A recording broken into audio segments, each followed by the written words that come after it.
15 years of dedication. And one dismissive comment was all it took to throw me out like yesterday's trash. But I didn't cry, didn't beg, I simply walked away, leaving behind a ticking time bomb only I knew existed. They thought they'd won when they handed my access card to an intern. They had no idea that in 36 hours, their entire federal contract system would come crashing down. And the CEO would storm through those doors screaming, "Where is she?" By then, I'd be sipping cappuccino 3 blocks away, watching an empire crumble with the push of a button. My name is Elena Marsh, and after 15 years of keeping Ridgewell Dynamics federal contracts alive, I was about to become their most expensive mistake. The conference room smelled of burnt coffee and Trevor Blake's excessive cologne, a toxic combination that perfectly matched his personality. He'd been our new department director for exactly 3 weeks. And in that time, he'd managed to alienate half the tech team with his aggressive ignorance. But today, he'd chosen me as his target. "I don't understand why we need a dedicated person for this," Trevor announced, gesturing at my quarterly security audit presentation still glowing on the screen. "It's just basic system maintenance. An intern could handle this." The room went silent. Marcus Reed, our CTO, shifted uncomfortably in his chair. Sarah from compliance actually gasped. But Trevor, oblivious to the tension he'd created, continued his performance.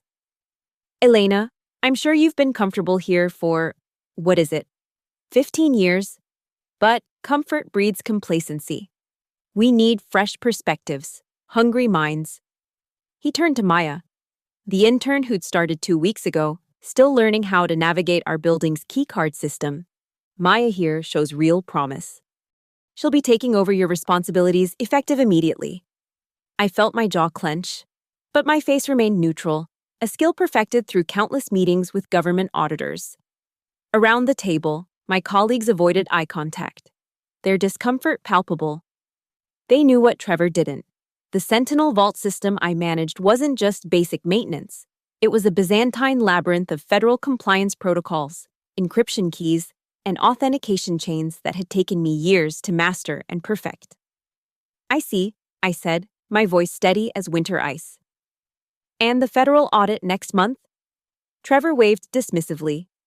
"Maya's a quick learner. Besides, how hard can it be? You click some buttons, run some reports. We're not launching rockets here." Someone, I think it was James from legal, actually choked on his coffee. The Sentinel Vault system handled $500 million in federal contracts annually. One wrong click, one missed authentication window, and those contracts would lock down tighter than Fort Knox.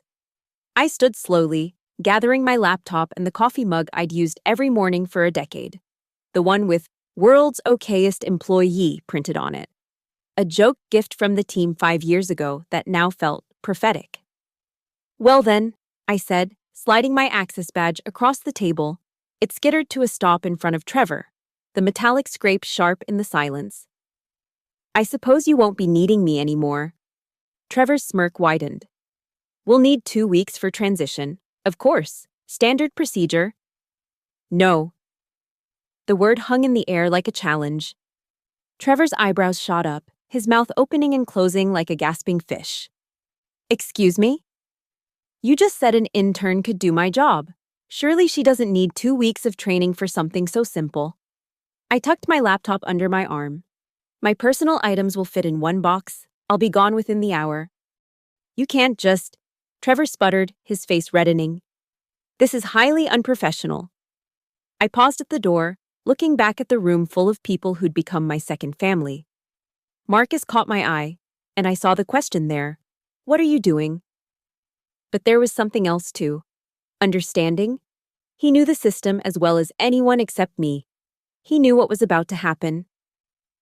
Unprofessional? I allowed myself a small smile.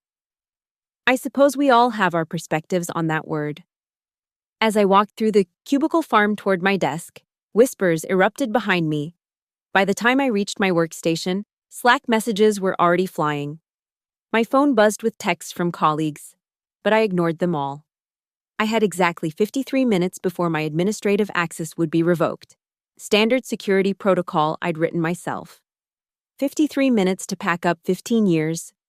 53 minutes to ensure that when the Sentinel Vault realized its primary custodian was gone, it would do exactly what I'd programmed it to do: protect itself by any means necessary. As I placed my spider plant into the cardboard box, I thought about the failsafe I'd built into the system 3 years ago. After the company's first round of restructuring layoffs, call it insurance, call it paranoia, I called it foresight. The irony wasn't lost on me. Trevor thought he was cutting dead weight, trimming the fat from his department's budget. In reality, he'd just lit a fuse to a bomb he didn't even know existed, and the countdown had already begun. The Sentinel Vault wasn't just a system, it was my masterpiece.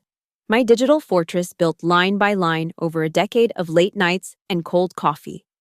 As I sat in my home office that evening, watching the city lights flicker beyond my window, I couldn't help but remember how it all began. Back in 2014, Ridgewell Dynamics had won its first major federal contract. The celebration lasted exactly 1 day before panic set in. The government's security requirements were a nightmare: multi-factor authentication, real-time audit trails, encryption standards that changed every quarter, and compliance protocols that read like they were written in ancient Sumerian. The company hired 3 consultants, spent $2 million, and still couldn't get the system stable. That's when I stepped in. Not because anyone asked me to, I was just a mid-level database administrator then, but because I couldn't stand watching the chaos. Over 6 months, I built the Sentinel Vault from scratch, creating something elegant from the government's bureaucratic mess. The beauty of the system was its complexity disguised as simplicity. On the surface, it looked like any other security platform: green lights for active contracts, authentication portals for users, routine reports generated every morning at 6 a.m. But underneath, it was a living organism of interdependent protocols, each one relying on the others in a delicate dance. The authentication tokens, for instance, weren't just passwords, they were cryptographic keys that rotated every 12 hours, synchronized with federal servers through a handshake protocol I'd designed myself. The audit trails weren't simple logs. They were blockchain-verified records that required validation from 3 separate systems before committing to the federal database. And at the heart of it all was the custodian protocol, the master key that kept everything running. I was the only custodian. Not by accident, but by design. Oh, I'd tried to train others. 4 times, actually. There was Kevin, who lasted 3 months before declaring the system unnecessarily complex and requesting a transfer. Amanda made it 6 weeks before the pressure of managing federal audits gave her stress-induced insomnia. Miguel was the most promising. He actually understood the architecture, but he took a job at Google after 8 months, doubling his salary. The 4th attempt was when I realized the truth. The system had evolved beyond simple documentation. It wasn't just about knowing which buttons to push or which reports to run. It was about understanding the rhythm of the federal contract cycle, recognizing when an authentication hiccup meant a server was about to fail, knowing that the Treasury Department always ran their validations at 3:47 a.m. Eastern Time, and if you weren't ready, you'd lose synchronization for the entire day. 3 years ago, after the company laid off 30% of the IT department in a strategic restructuring, I added the failsafe. It was elegant in its simplicity. If the custodian token wasn't renewed by an authorized custodian within 36 hours of expiration, the system would assume a security breach and lock down everything. Not maliciously, quite the opposite. It would protect the federal data by refusing all access until a valid custodian could be verified. The documentation for this feature existed, technically. Page 847 of the System Administrator Manual. Subsection 17.3.2. Written in the kind of dense technical language that made most people's eyes glaze over. Trevor had definitely never read it. Maya wouldn't even know the manual existed. I pulled up my personal administrative console, the one I'd built for remote management during the pandemic. My custodian token still showed active, a small green dot pulsing steadily in the corner of the screen. In 34 hours, it would turn yellow. 2 hours after that, red. And then, my phone buzzed, a text from Marcus. Elena, please. We need to talk about the transition. Maya is completely lost. Another from Sarah. Legal is asking about compliance documentation. Where do we find the federal audit protocols? And one from James. Trevor's an idiot, but don't let him win. Come back Monday and we'll sort this out. I turned off my phone. They didn't understand. This wasn't about winning or losing. This was about respect. About recognizing that some things can't be reduced to clicking buttons and running reports. The Sentinel Vault was more than code and protocols. It was years of relationships with federal administrators who trusted me personally, who called my cell phone when their systems showed anomalies.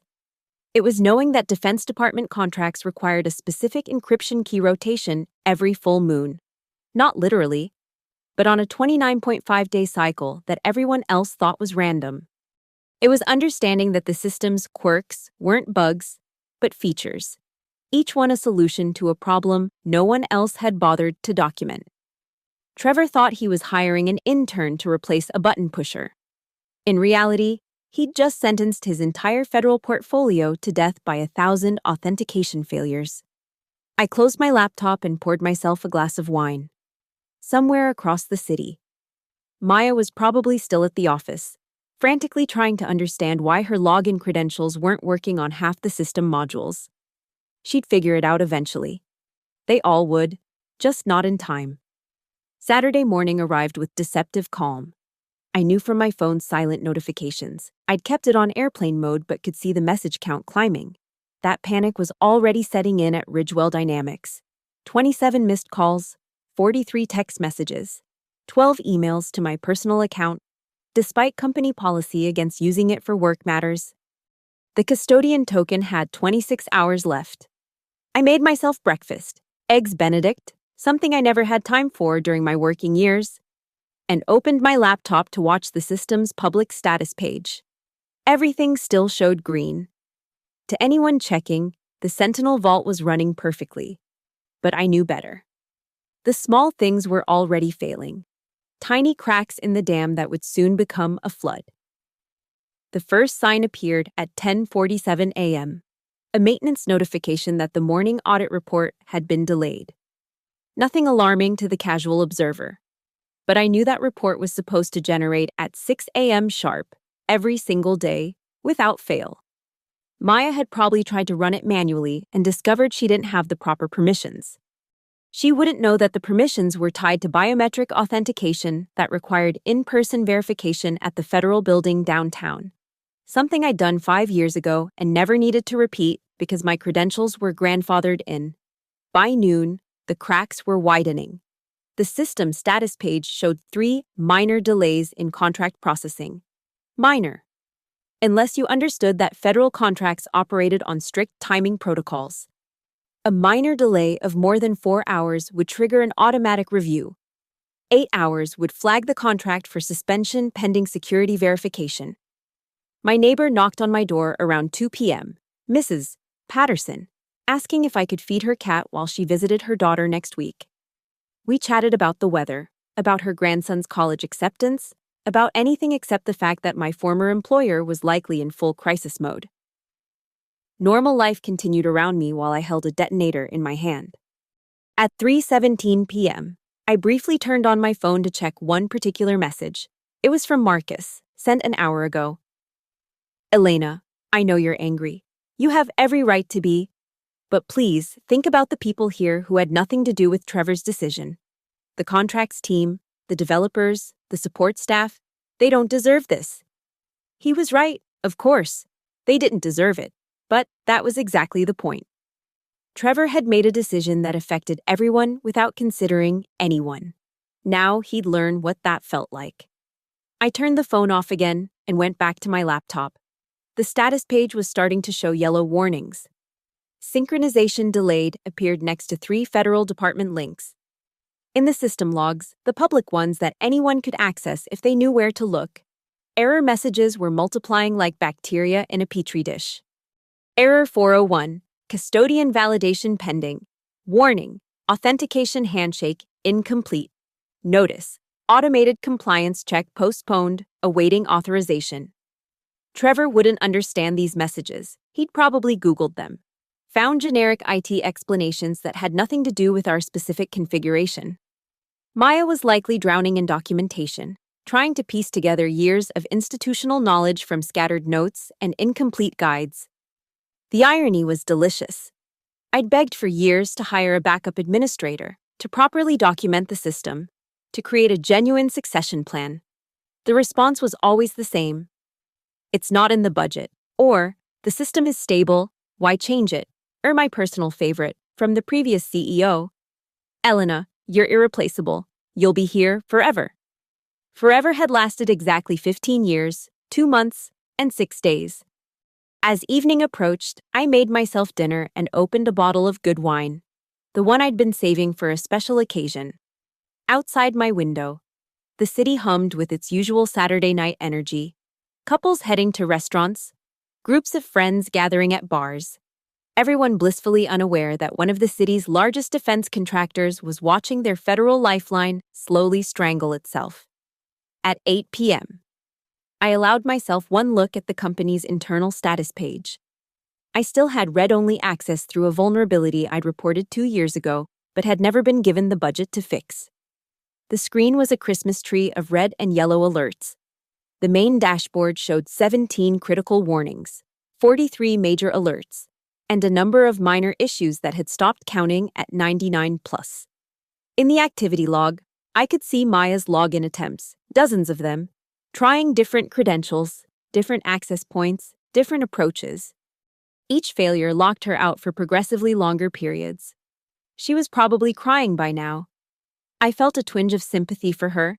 She was collateral damage, a pawn in Trevor's power play who never asked to be put in this position. But sympathy wouldn't change what was about to happen. The token expiration was now less than 18 hours away. When it hit 0, the Sentinel Vault would execute its final protocol, complete lockdown pending federal security review. That review process, clearly outlined in our government contracts, would take a minimum of 6 weeks. 6 weeks without access to any federal contracts. 6 weeks of frozen payments. 6 weeks of explaining to shareholders why their dividend would be delayed. All because Trevor Blake thought my job was just clicking some buttons. I raised my wine glass to the window, toasting the city lights and the chaos brewing in a glass tower somewhere among them. The countdown continued, inexorable as gravity. They wanted a fresh perspective. They were about to get one. Sunday arrived with the kind of crystalline clarity that mocks impending disaster. I'd slept better than I had in years, while across the city, I knew the Ridgewell Dynamics office was descending into pure chaos. The first domino fell at 7:23 a.m. when the Treasury Department's automated system rejected the company's routine payment verification. I watched it happen in real time through the public federal contractor portal, a simple line of red text that represented millions of dollars in frozen transactions. Within minutes, the cascade began. My phone, still on airplane mode, showed 186 unread messages. The number climbed even as I watched.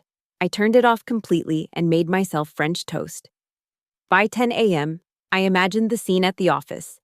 Sunday was supposed to be quiet, maybe a few dedicated souls catching up on work. But Trevor would have called in everyone by now. The conference rooms would be full of laptops and panic. Pizza boxes and energy drinks scattered across tables as they tried to understand what was happening. The technical team would be diving through code they'd never seen before, like archaeologists trying to decipher hieroglyphics without a Rosetta Stone. The legal department would be speed reading through federal compliance requirements, discovering clauses they'd never knew existed, and somewhere in the middle of it all, Maya would be at my old desk, surrounded by sticky notes and printouts, her eyes red from staring at screens she didn't understand. At 11:47 a.m., the State Department's procurement system flagged Ridgewell for irregular authentication patterns. Another domino. Each federal department operated independently, but they all talked to each other through the Sentinel Vault. When one started rejecting connections, the others noticed. I decided to go for a walk, leaving my laptop open to the status page. Central Park was beautiful in the morning light. Families out with their children, joggers maintaining their weekend routines, dogs chasing frisbees, normal Sunday morning activities while a corporate giant bled out from 1,000 digital cuts. When I returned home at 1 p.m., the situation had escalated beautifully. The public status page now showed something I'd never seen in 15 years. A Department of Defense security review pending flag. That wasn't automatic. Someone at DoD had manually initiated that. Someone had noticed that Ridgewell's usually rock-solid authentication had become erratic. The thing about federal contracts is that they're built on trust. And trust is fragile. One department starts asking questions. Others pay attention. One security flag leads to enhanced scrutiny. Enhanced scrutiny leads to suspended authorizations. And suspended authorizations? Those lead to lawyers. Lots and lots of lawyers. My doorbell rang at 2:30 p.m. I wasn't surprised to find Marcus standing there, looking like he'd aged 5 years in 2 days. His usually perfect hair was disheveled, his shirt wrinkled, his eyes bloodshot. "Elena," he said, and I heard 15 years of friendship in that single word. "Please." I let him in, made him coffee. He sat at my kitchen table, the same one where we'd celebrated my 10-year anniversary with the company, where he'd told me about his divorce, where I'd cried after my father's funeral. "It's not just Trevor anymore," he said, hands wrapped around the mug like it was a lifeline. The board called an emergency meeting. The FBI contacted our legal department about the security flags. Our stock price is going to tank when the market opens tomorrow if we can't fix this. "Have you tried turning it off and on again?" I asked. And despite everything, he laughed, a broken sound that was more exhaustion than humor. "Elena, there are people who are going to lose their jobs. Not Trevor, people like Janet in accounting, Mike in shipping. They have families, mortgages. I had a job too," I reminded him. 15 years of keeping that system running, and Trevor threw me out like garbage because he wanted to impress the board with cost cuts. Marcus rubbed his face. "He's already gone. The board fired him an hour ago. Grant Hollister himself is at the office right now, trying to understand what happened." That was faster than I'd expected. Trevor must have tried to lie his way out, not realizing that when federal contracts are at stake, the board checks everything. "They want to hire you back," Marcus continued. "Double your salary, stock options, a formal apology, your own team, whatever you want." I poured myself coffee, taking my time. Outside, clouds were gathering, promising rain later. "The custodian token expires in 8 hours, I said conversationally. After that, federal protocol requires a complete security review before any access can be restored. That's 6 to 8 weeks minimum, assuming everything goes perfectly. "There has to be a way." "There is," I interrupted. "I can renew the token remotely. The system will accept my authorization for another." I glanced at my watch. 7 hours and 43 minutes. Marcus leaned forward. "What do you want?" What did I want? Not my job back. That bridge was ash. Not revenge. Exactly. Watching Trevor's career implode had been satisfying enough. What I wanted was something simpler and more complex. "I want them to understand," I said finally. "Really understand that knowledge can't always be transferred in a 2-week notice period. That experience isn't just about time served, but about relationships built, trust earned, systems understood at a level deeper than documentation can capture. I want them to realize that when you treat people as replaceable parts, sometimes you discover they were actually the engine." Marcus nodded slowly. "The board is prepared to acknowledge that, publicly, if necessary." I looked at the clock on my microwave. 3:17 p.m. The afternoon was slipping away. And with it, Ridgewell's last chance at redemption. "I'll think about it," I said. Marcus stood, understanding the dismissal. At the door, he turned back. "Elena, you won. You made your point. Don't let it go too far." After he left, I sat in my kitchen, watching the status page deteriorate further. Error messages multiplied like cancer cells. Federal departments were closing doors one by one. The token countdown continued its relentless march towards zero.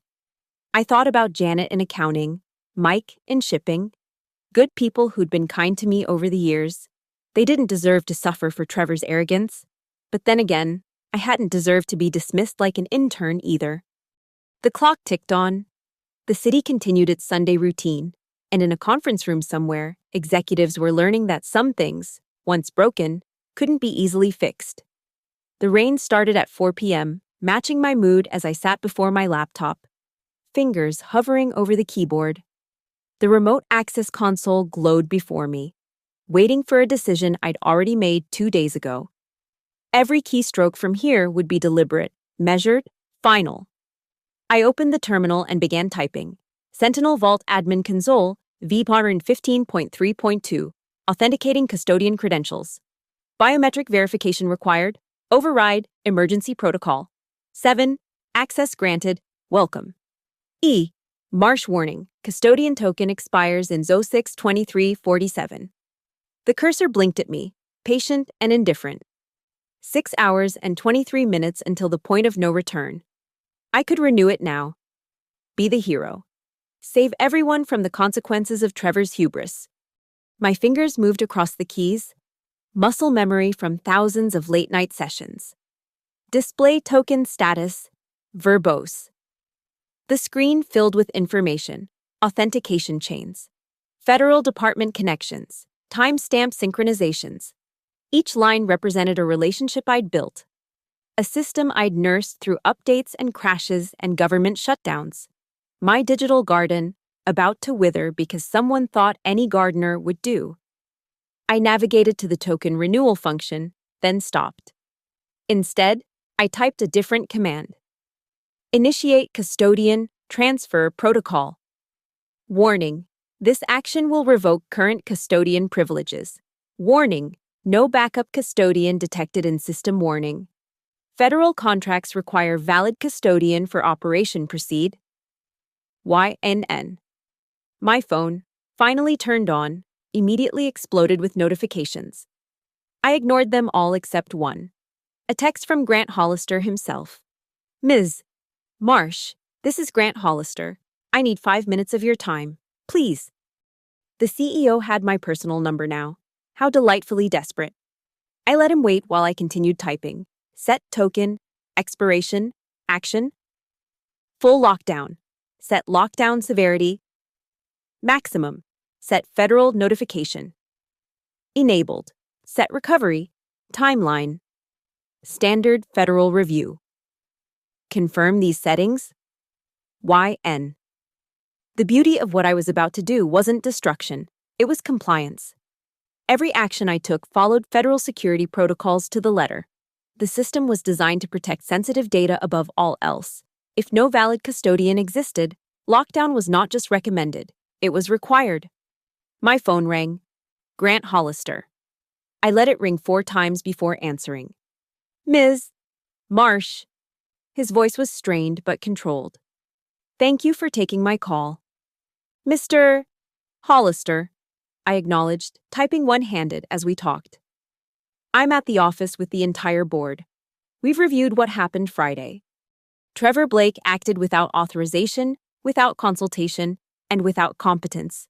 His termination was immediate and will be publicly announced tomorrow. I see. Elena. May I call you Elena? We need you.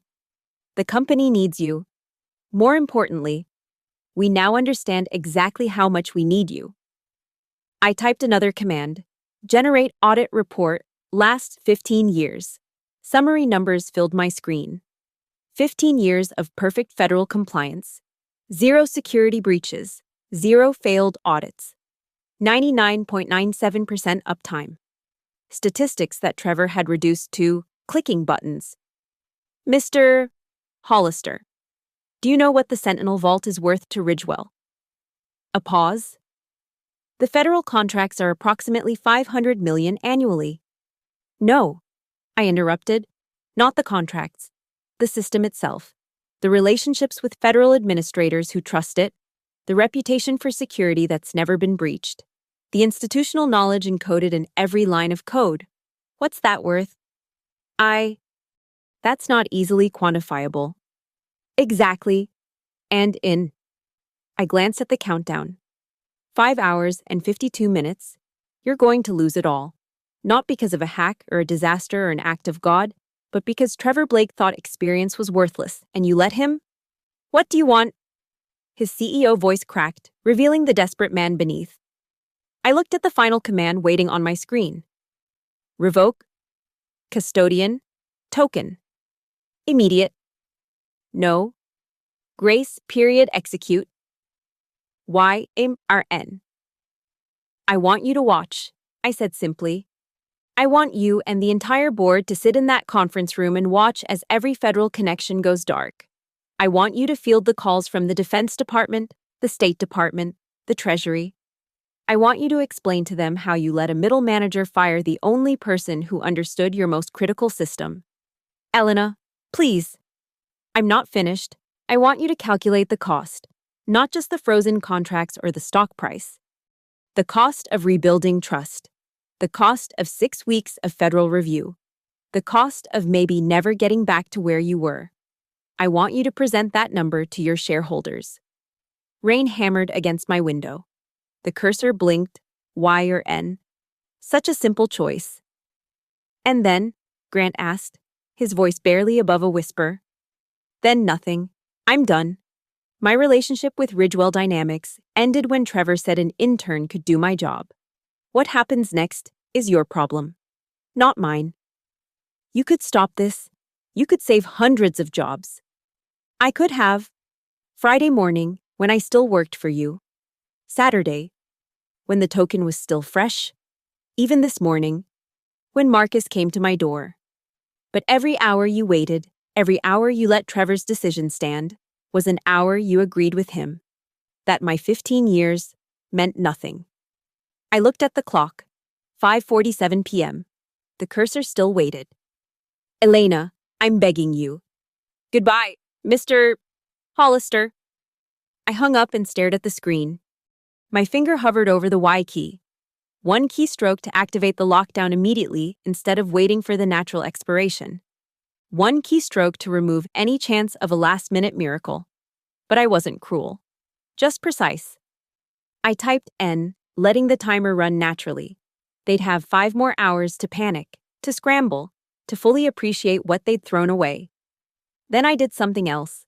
Create backup, log, comprehensive, encrypted, set access, key. They should have listened 2024. Upload to personal server, upload complete, backup secured, evidence. Not for court, I'd done nothing illegal. Evidence for later, when they tried to blame me for their catastrophe.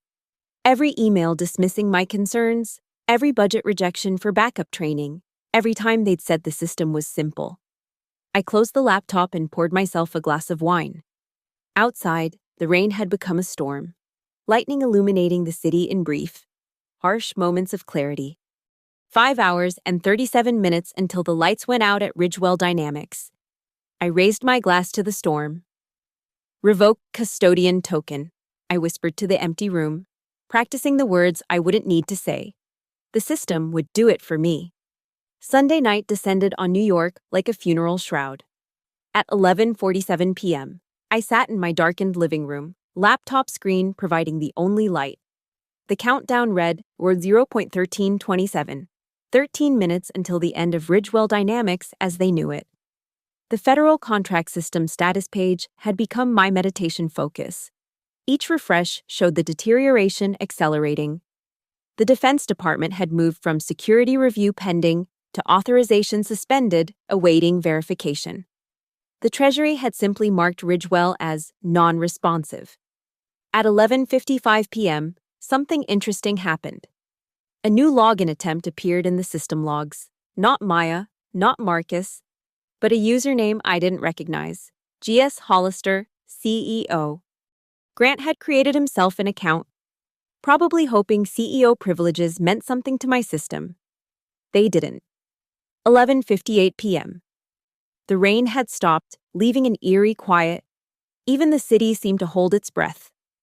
My phone, silent for the past 2 hours, suddenly lit up with a call from an unknown number. I let it ring.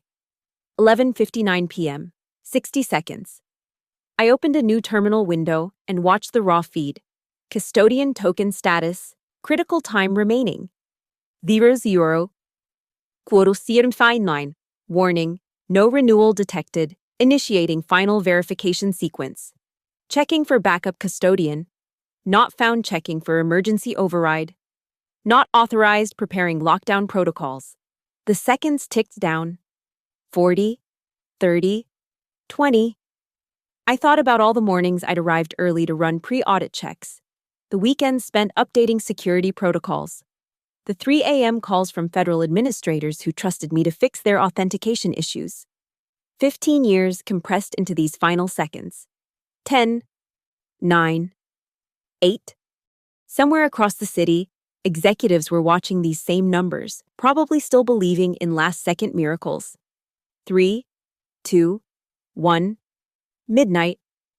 The screen flashed once, then displayed a message I'd written 3 years ago but never thought I'd see. Custodian token. Expired security, lockdown initiated, federal contract system, offline. Estimated recovery time, 6 to 8 weeks pending federal review. This action has been logged and reported to all connected federal departments system entering protective hibernation mode. Goodbye. The status page refreshed one final time. Every single indicator had turned red. Not the angry red of errors, but the deep crimson of complete system failure. Beautiful in its thoroughness. Within seconds, the cascade began. Automated notifications would be firing off to every federal department. The Defense Department's Night Watch would see Ridgewell disappear from their contractor network. The Treasury's payment systems would mark all pending transactions as failed. The State Department would flag all associated security clearances for review. By morning, when government offices opened, Ridgewell Dynamics would be a ghost in the federal system. Contracts worth $500 million, frozen, payments stopped, authorizations revoked. All completely legal, all completely according to protocol. My laptop pinged with an automated email from the Sentinel Vault. Dear E. Marsh, your custodian privileges have been revoked due to token expiration. Thank you for 15 years of service. This removal was processed according to Federal Security Protocol 7.3.1. No further action is required on your part. I actually laughed, at the irony. The system was thanking me for my service while executing the lockdown I'd programmed it to perform. My phone exploded with calls again. Unknown numbers, probably board members who'd gotten my contact from Grant.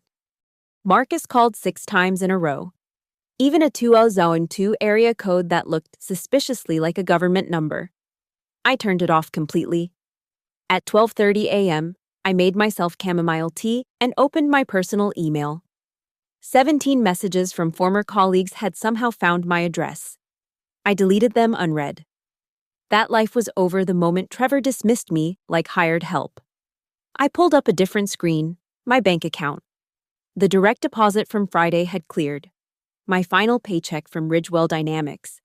I'd earned every penny of it and then some. Tomorrow. I'd start looking for new opportunities. Companies that understood the value of institutional knowledge. Organizations that recognized that some things couldn't be replaced by eager interns and aggressive ignorance. But tonight, I sat in my apartment, sipping tea while a $500 million corporate disaster unfolded in careful accordance with every federal regulation and security protocol.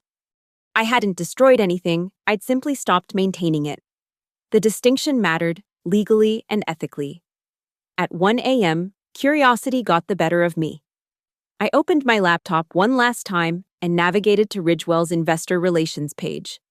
An emergency notice had been posted. Ridgewell Dynamics is currently experiencing technical difficulties with certain federal contract systems. We are working diligently to resolve these issues and expect normal operations to resume shortly. We apologize for any inconvenience. Technical difficulties? They still didn't understand. This wasn't a glitch to be fixed or a bug to be patched. This was the consequence of treating expertise as expendable. The federal review process wouldn't care about their apologies or their scrambling. The protocols were clear, 6 to 8 weeks minimum, assuming no additional security concerns arose during the investigation, and they would arise. Every anomaly from the past 48 hours would be scrutinized. Every failed authentication attempt, every rejected handshake, every error message would require explanation. Without me to provide context, to explain that Maya's frantic login attempts were innocent rather than malicious, the review could extend even longer. I closed the laptop for the final time and headed to bed. Tomorrow, the financial markets would open, the news would break, the stock price would crater, emergency meetings would be called, fingers would be pointed, blame would be assigned. But tonight, in the quiet aftermath of digital catastrophe, I slept better than I had in 15 years. The Sentinel Vault had done exactly what I'd programmed it to do: protect itself when abandoned. Just as I had. Monday morning arrived with the kind of chaos I'd orchestrated but never witnessed firsthand. I was at my neighborhood cafe by 8 a.m., Wall Street Journal in hand, watching the disaster unfold in real time on my phone. The headline on the financial page was almost poetic. Defense contractor Ridgewell Dynamics faces federal contract freeze. The stock had opened down 31% and falling. My phone, finally turned on, showed 247 missed calls. I'd had to disable voicemail when it filled up completely. But it was the text messages that painted the real picture. Marcus had sent updates throughout the night like a war correspondent. 2:47 a.m. Board called in FBI Cyber Division. 3:15 a.m. They think we've been hacked. 4:22 a.m. Grant just threw a laptop across the room. 5:33 a.m. Maya had a panic attack. Ambulance came. 6:45 a.m. Trading halted. SEC investigating. Poor Maya. She'd been Trevor's sacrificial lamb, thrown into a position she never should have been in. I hoped she'd learned a valuable lesson about accepting responsibilities beyond her expertise. At 8:30 a.m., my phone rang with a number I recognized, the Federal Contract Oversight Office. I let it ring through, but they called again immediately. On the third attempt, curiosity won. Ms. Marsh? The voice was familiar. Director Patricia Hawkins, someone I'd worked with for a decade. Director Hawkins, I acknowledged, stirring my cappuccino. Elena, I'm calling unofficially. We're showing a complete security lockdown at Ridgewell. The logs indicate their custodian token expired without renewal. That name on the last valid token, that was you, wasn't it? Until Friday morning. Yes. A long pause. Elena, what happened? They terminated my position, said an intern could handle the Sentinel Vault. Patricia actually gasped. They fired you? You're the only reason that system passed federal certification 5 years running. Trevor Blake had different opinions about my value. Trevor, the new department director, the one who's been calling us every hour claiming cyber terrorism? That would be him. Patricia's laugh was sharp. Elena, I need to ask officially, did you do anything to cause this lockdown? No, I said truthfully. I stopped maintaining the system when I was terminated. The lockdown is automatic, as per Federal Security Protocol 7.3.1. When no valid custodian exists, the system protects itself. You wrote that protocol yourself, remember? I remember. God, what were they thinking? They were thinking they could save my salary. Another pause. The review board is convening tomorrow. Without your documentation.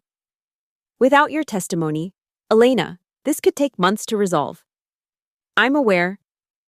You could help them. Provide the authentication logs. Explain the security patterns. Verify that the access attempts were legitimate fumbling rather than attack vectors. I watched a businessman at the next table frantically typing on his phone. Face pale. His laptop showed Ridgewell's investor portal. Patricia, I don't work there anymore. They'd pay you as a consultant. Name your price. What? It's not about money.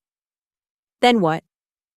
Through the cafe window, I could see the news playing on a TV in the electronics store across the street. Ridgewell's headquarters, reporters gathered outside. The ticker showed the stock down 43% now. It's about understanding value before it's gone, I said. They had 15 years to appreciate what I built. They chose not to. At 9:15 a.m., something unexpected happened. Grant Hollister appeared on CNBC, standing outside Ridgewell's headquarters. He looked like he'd aged a decade overnight, disheveled, exhausted, but determined. "Mr. Hollister," the reporter began, "can you explain the federal contract freeze?" Grant looked directly at the camera, and I knew his next words were for me. 3 days ago, Ridgewell Dynamics made a catastrophic error. Our former department director, without authorization or consultation, terminated Elena Marsh, the architect and sole custodian of our federal contract system. Ms. Marsh had maintained perfect federal compliance for 15 years. She built relationships with federal departments that were irreplaceable. Her expertise was dismissed as clicking buttons. The reporter looked shocked. CEOs didn't usually admit fault this publicly. Grant continued, "The federal lockdown is not a hack or an attack. It's the system doing exactly what Ms. Marsh programmed it to do: protect sensitive data when no qualified custodian exists. We are now facing the consequences of treating irreplaceable expertise as a replaceable commodity." Are you saying one employee's departure caused all this? I'm saying we failed to recognize that some knowledge, some relationships, some expertise cannot be transferred in a 2-week notice period or replaced by enthusiasm alone. Ms. Marsh, if you're watching this, Ridgewell Dynamics owes you an apology. I owe you an apology. We failed you. And in doing so, we failed our shareholders, our employees, and our federal partners. The reporter pressed on. What's your next step? We wait for federal review. We've learned an expensive lesson about the true value of institutional knowledge, and we hope that Ms. Marsh might one day forgive our short-sightedness. The feed cut back to the studio, where analysts began dissecting what this meant for the stock price, the federal contracts, the future of Ridgewell Dynamics. I finished my coffee and left the cafe. The businessman at the next table was on a call, voice cracking. Sell everything. Yes, all of it. The company just admitted they can't fix this. As I walked home, my phone rang once more. Marcus. This time, I answered. You saw? He asked. I saw. Grant meant it, every word. The board tore him apart for letting Trevor near you. They're calling it the most expensive termination in corporate history. Good. Elena. Maya's in the hospital. Stress-induced exhaustion. She kept trying, even after it was hopeless. 16 hours straight before she collapsed. I felt that familiar twinge of sympathy. She'll recover, and she'll never accept a job beyond her expertise again. And Ridgewell. I looked at my phone. The stock was down 47% now. Trading halted again. Ridgewell will survive. Smaller, humbler. But they'll survive. The federal review will clear eventually. They'll rebuild their systems, properly this time. With documentation. With redundancy. With respect for the people who maintain them. Without you. Without me. I confirmed. Because some bridges, once burned by someone else's match, couldn't be rebuilt just because they finally saw the light from the flames. Tuesday morning, 9 a.m. sharp. I sat in my favorite corner of the small cafe 3 blocks from Ridgewell's headquarters. A book open before me, cappuccino still steaming. Through the window, I had a perfect view of the glass tower that had been my second home for 15 years. The news had moved on to other scandals, other corporate disasters. But I knew the real show was happening right now. Inside that building. The Federal Review Board had officially posted their timeline, 8 to 12 weeks for full system restoration. Ridgewell's stock had stabilized at 52% below Friday's close. The bleeding had stopped. But the scar would remain. My phone sat silent beside me. I'd changed the number yesterday, gave it only to my family and 2 close friends outside the tech world.